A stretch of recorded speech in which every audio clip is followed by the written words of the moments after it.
Well, good morning, everyone. My name is Andrew Johnson. I am the council member for Ward 12 and the chair of today's meeting. We do not have quorum for today's meeting, so we will be adjourning it, but I do know that there are a number of folks here to speak on the Beacon Interfaith Housing Collaborative, and I would love to give them the opportunity to please speak, and we can go ahead and have them come up to the microphone. I will mention that we do have a public hearing sign-in sheet as well, so if you could say your name for the record and your address when you speak, or sign up on this sheet over with our clerk afterwards.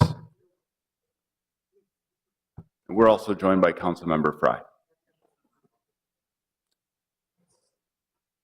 Please, welcome. Good morning. Good morning. I'm Lee Blance, Executive Director of Beacon Interfaith Housing Collaborative, and we really appreciate the opportunity to speak today, but I think we're so excited to be here on the day the vote happens, so I think if it's all right with you, we will return when the vote is scheduled. Absolutely, that would be great. All right. And would anyone like to speak today, or would you prefer to wait until? We'll release you.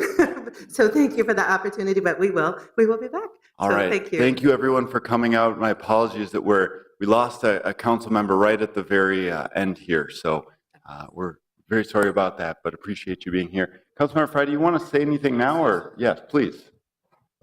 Well, thank you, Mr. Chair, and although I am not on this committee technically, I did want to speak to all of you and just give a gigantic thank you. Everybody is for affordable housing at the macro level. Everybody is for affordable housing from a symbolic stance, but as soon as you start getting into the details, how are you going to pay for it and where are you going to put it?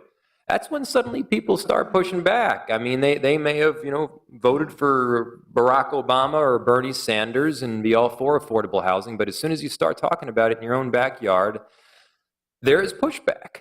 I'm really proud to have worked with all of you to ease the tension, to build community, to bring seemingly divergent opinions together, and to what will ultimately be, I think, a massive community emblem.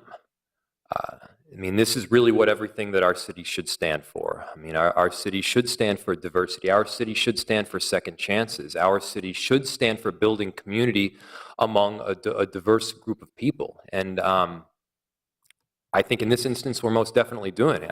I think that the North Loop Neighborhood Association will benefit tremendously. The North Loop neighborhood will benefit tremendously from Great River Landing. I think the people in Great River Landing will benefit tremendously from the North Loop neighborhood, and it'll be this beautiful symbiotic relationship where everyone comes together and ultimately everyone succeeds. I just can't tell you how much I appreciate your work on this project. To Beacon Interfaith, to those involved with the housing development, recruiting the funds. This is a mammoth project.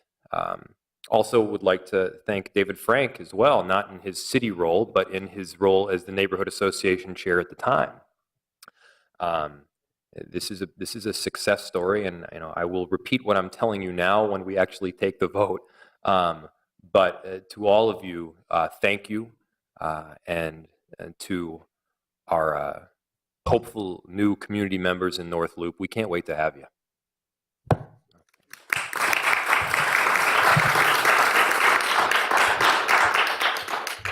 Thank you, Councilmember Fry. We'll go ahead and adjourn the meeting to next Wednesday at 9:45 a.m. Thank you. So it sounds like